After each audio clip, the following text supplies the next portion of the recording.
I used to live next door to my neighbor who had a black and white cat. I just adored this cat, and he just loved when I would come over for a visit. My neighbor told me that her cat had a malignant tumor. The cat was still fine though, at least the last time I saw him. We got a 2-bedroom apartment in the next building, and we moved out. I came back a month later to visit my neighbor. As she opened the door, I saw her cat walking across the bedroom to the living room, and then suddenly had vanished. I asked her whether I could pet her cat, and she told me that the cat passed away about a week ago. She told me that she did not want to euthanize him, and wanted him to pass away naturally. However, his condition got worse, and he was in agony. She just had to call the vet and beg him to come over. When the vet came over, the cat was in complete agony. There was no other solution but to euthanize him. He died in her apartment, right near the door in the hallway. When she told me that he passed away about a week ago, I was shocked. I loved that cat so much. But how could I have seen him walking to the bedroom to the living room? He looked so real. I mean, like a living being. I didn't see any weird lights or strange ghost-like shape. He was just there, a regular cat passing by me. I was thinking that he just passed by me and didn't even cross over my legs. That explained why he was not there anymore. I don't know what I saw. Was his ghost there, still in her apartment?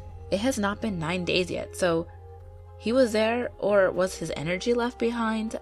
I thought my neighbor lied to me and simply didn't want me to come in. However, this was true. The cat did pass away. Well, I still can't make any sense of what I've seen.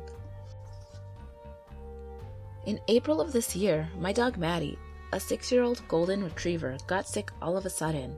I knew something was wrong because she was opposed to playing with her ball. I mean, she always wanted to play with it. She started moping around and stuff, not eating, not playing with the ball. I talked with my grandparents, who I had been staying with at the time, and said that we need to take her to the vet, but they said, "Oh, she has an upset stomach or something." The next morning, I woke up to a really horrifying mess where Maddie had been sleeping. We rushed her to the vet, and they said that she was poisoned, which was impossible, and that they would try to help her. All day we waited, and nothing happened. The vet said if she made it through the night, she had a better chance.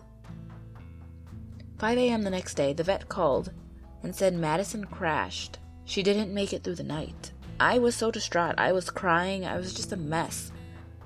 And when I went to my room to be alone, I was crying on my bed when I felt this surreal calmness come over me. And I looked over to the bathroom door and saw Maddie looking at me. What it was, really, was the outline of her head in the doorway. And she turned her head towards my mom's voice when she heard her coming up the steps. I told my mom, and she believed me. She was just upset that she hadn't seen it.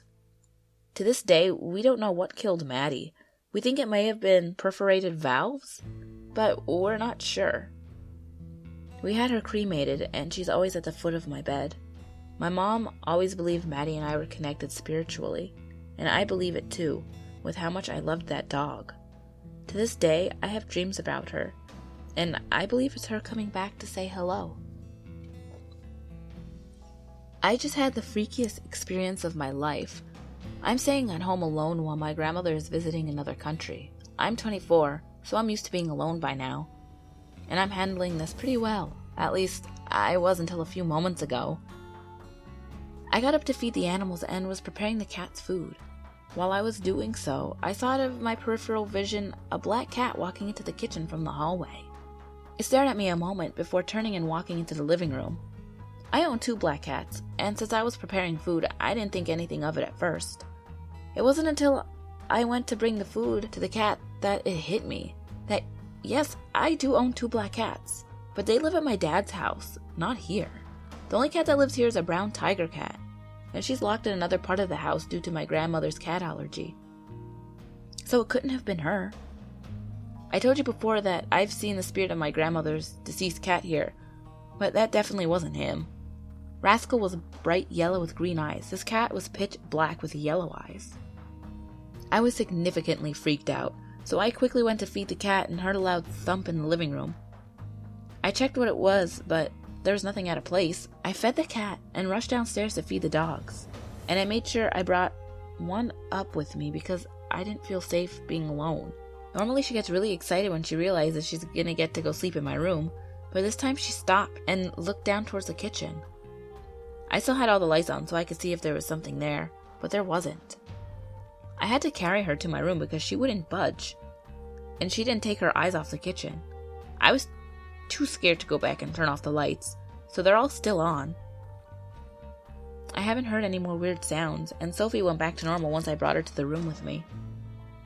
What has me significantly creeped out is that this cat looked just like my shadow. I called my sister up, and I don't care how late it was, or that it was a school night, and asked her if she was okay because I was freaked out about something. Maybe, I don't know, something might have happened to her. He's fine, which makes it even more unnerving because now I have no idea what I saw. I don't think the house is haunted, or at least I hope not, since I've never seen anything here aside from the occasional comforting visit from Rascal. My mom has told me before that we both might be conduits for paranormal activity. We've both certainly seen a lot of it in our lifetime. I'm wondering if this might just be a one-off occurrence related to this supposed sensitivity. On March 7th, 2015, we had to make one of the hardest decisions in our life. To get our 14-year-old dog, Faith, put to sleep.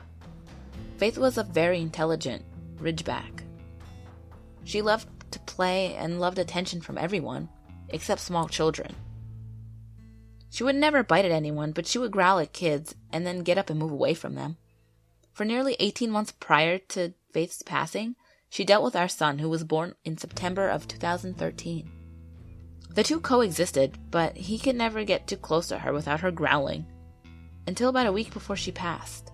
In fact, the day we took her in, she attempted to play with him, and she even gave him a kiss on his cheek. Several times since Faith's passing, our son will stop what he's doing and call out for Faithie, as he used to call her. He was only 18 months when she passed away, so they didn't have a really close bond, so this was very odd for me. Today, I'm 100% convinced that Faith has come back to be with us. He was playing in the living room and came running over next to my desk and started calling out, "Faithie, Faithie." So I asked him, as I always do, "Where's Faith?" He pointed and said, "Down there, floor." So he sat on the floor and then got up and ran to the kitchen and said, "In there, Faithie," as if she got up and moved away from him when he sat next to her. He then got very excited and said, "Faithie cute." He's only 21 months old now, and I wasn't even sure if he could remember his first doggy, but thanks to her coming back to live with us, I'm so happy that he can now have these memories of our beloved Faith. I work in a nursing home, and I've had a few odd experiences there. Nothing, however, beats the 3/4 cat, as I called him. I had a very nice little Greek granny that I took care of on a regular basis. Her and her roommate were both dyed-in-the-wool cat lovers, and they each had a stuffed cat that they could not go to sleep without. If either stuffed kitty was missing, a frantic search went on until they were found. Or there would be no bedtime for either of these ladies, as no one would stay awake to comfort the other as she laid crying, missing her stuffed kitty. Those ladies thought they were real cats, so I would make sure to keep a hawk eye on the whereabouts of these two critters. Could you pawn off a substitute to either of them? No way, Jose. Each lady knew her own stuffed cat like the back of her own hand. My sweet Greek granny would often tell me tales of Greece, and I would rapidly listen to her as she described in detail how her life was when she was young, and also to everything in between. She would often clasp my face between her hands and call me her sweet granddaughter in Greek.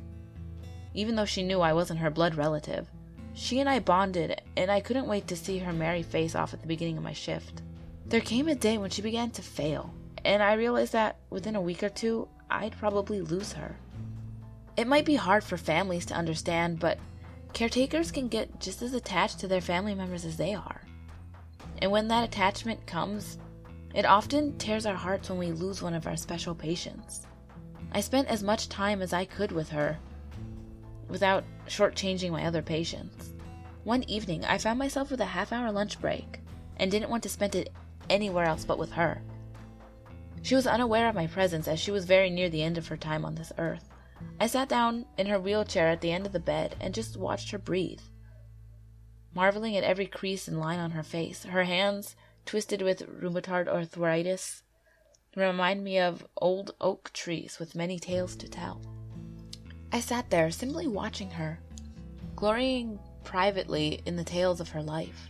Out of the corner of my eye, I noticed movement. In my peripheral, I saw a 3/4 of an orange and white cat coming towards me.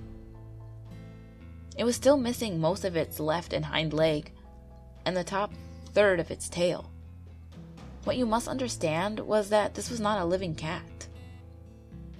It was a ghost cat that wasn't all the way in its plane. As I turned to fully look at the cat, it of course disappeared.